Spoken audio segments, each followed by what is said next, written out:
제14장. 그런즉 우리가 다시는 서로 비판하지 말고 도리어 부딪힐 것이나 거칠 것을 형제 앞에 두지 아니하도록 주의하라. 내가 주 예수 안에서 알고 확신하노니 무엇이든지 스스로 속된 것이 없으되 다만 속되게 여기는 그 사람에게는 속되니라. 만일 음식으로 말미암아 내 형제가 근심하게 되면 이는 내가 사랑으로 행하지 아니함이라. 그리스도께서 대신하여 죽으신 형제를 내 음식으로 망하게 하지 말라. 그러므로 너희의 선한 것이 비방을 받지 않게 하라. 하나님의 나라는 먹는 것과 마시는 것이 아니요 오직 성령 안에 있는 의와 평강과 희락이라. 이로써 그리스도를 섬기는 자는 하나님을 기쁘시게 하며 사람에게도 칭찬을 받느니라. 그러므로 우리가 화평의 일과 서로 덕을 세우는 일을 힘쓰나니 음식으로 말미암아 하나님의 사업을 무너지게 하지 말라. 만물이 다 깨끗하되 거리낌으로 먹는 사람에게는 악한 것이라. 고기도 먹지 아니하고 포도주도 마시지 아니하고 무엇이든지 내 형제로 거리키게 하는 일을 아니함이 아름다우니라. 내게 있는 믿음을 하나님 앞에서 스스로 가지고 있으라.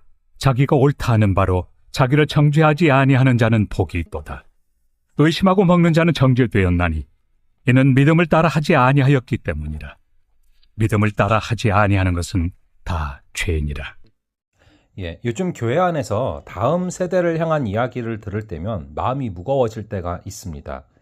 예배 시간에 늦게 오거나 설교 중에 휴대폰을 보거나 기도 시간에 눈을 감지 않고 두리번거리는 모습은 작년 세대들에게는 불경스럽게 보일 수도 있습니다. 하지만 그런 인식은 그들을 주님께로 인도하기보다는 오히려 상처를 주고 교회로부터 멀어지게 만들죠. 오늘 본문은 하나님 나라를 세워가기 위해서 우리가 어떤 태도를 가져야 하는지를 잘 보여줍니다. 13절에 보시면 바울은 서로 비판하지 말고 부딪힐 것이나 거칠 것을 형제 앞에 두지 말라 라고 말합니다. 여기서 비판은 생각과 신앙의 표현이 다르다는 이유로 다른 사람을 정죄하거나 업신 여기는 태도를 뜻하는데요. 바울은 말합니다. 그 사람이 어떤 행동이나 어떤 관점을 가지고 있든지 하나님이 그를 온전히 사랑하시고 받아주셨다라는 사실을 잊지 말아야 한다라고 말이죠. 이에 대해 존 스토트는 다음과 같이 말합니다. 어떻게 우리가 감히 하나님이 받아주신 사람을 물리치겠는가? 참으로 다른 사람들에 대한 우리의 태도를 결정하는 최고의 방법은 그들에 대한 하나님의 태도를 보고서 결정하는 것이다. 이처럼 우리는 판단하는 자가 아니라 사랑으로 길을 여는 자, 곧 웨이메이커가 되어야 하는 것입니다. 바울은 누군가에게 거리낌이 된다면 그 자유까지도 절제하는 게 사랑이다라고 가르치죠. 만일 우리가 종교 관습 때문에 다른 지체를 근심하게 만든다. 그렇다면 이것은 우리가 사랑으로 행했다라고 보기 어려운 것이죠. 사랑은 다른 사람의 신앙 양심에 상처를 주면서까지 나의 자유를 고집하지 않는 겁니다. 사실 바울은 종교 관습에 얽매이지 않고 복음 안에서 자유로운 이들의 입장을 지지합니다. 일례로 율법의 음식법을 살펴보면 주 안에서 모든 음식이 깨끗하고 그 자체로 부정한 게 아니라고 합니다. 하지만 더 중요한 기준이 있으니 그것은 바로 그리스도께서 우리의 지체들을 대신해서 죽으셨다라는 것입니다. 우리가 교회 안에서 판단하는 이들이 있습니다. 그런데 주님은 그를 위해 십자가에서 피 흘려 죽으셨죠. 그러므로 우리가 그의 연약함을 무시하거나 소외시킨다면 그것은 주님이 살리신 귀한 영혼을 오히려 하나님과 멀어지게 만들고 그 믿음을 무너뜨리는 길이 될 수 있다는 것이죠. 그래서 바울은 단호하게 말합니다. 음식으로 말미암아 하나님의 사업을 무너지게 하지 말라. 여기서 하나님의 사업이라는 것은 복음을 통해 그리스도의 중심의 공동체를 세우는 일, 곧 하나님의 나라를 확장하는 일을 말합니다.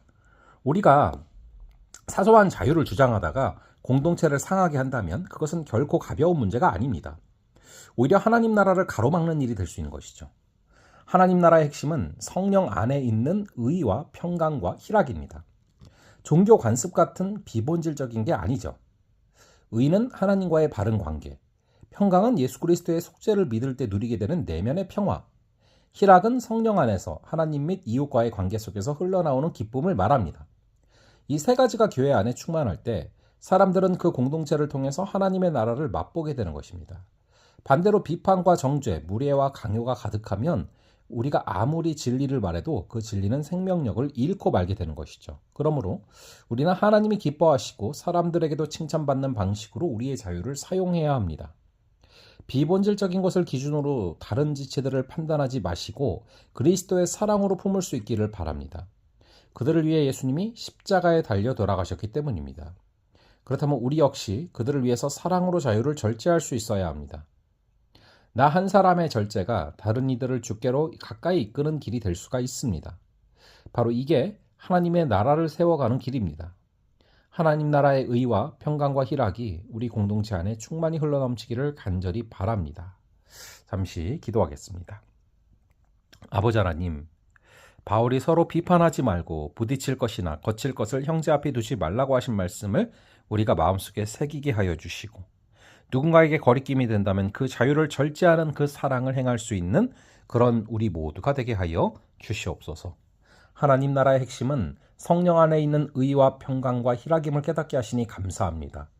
의를 통해 하나님과의 바른 관계를, 평강을 통해 예수 그리스도의 속죄를 믿으며 누리는 내면의 평화를, 희락을 통하여서 성령 안에서 하나님과 이웃과의 관계 속에 흘러나오는 그 기쁨이 우리 안에 충만할 수 있는 역사를 허락하여 주시옵소서. 감사드리옵고 이 모든 말씀 우리 주 예수 그리스도의 이름으로 기도합니다. 아멘.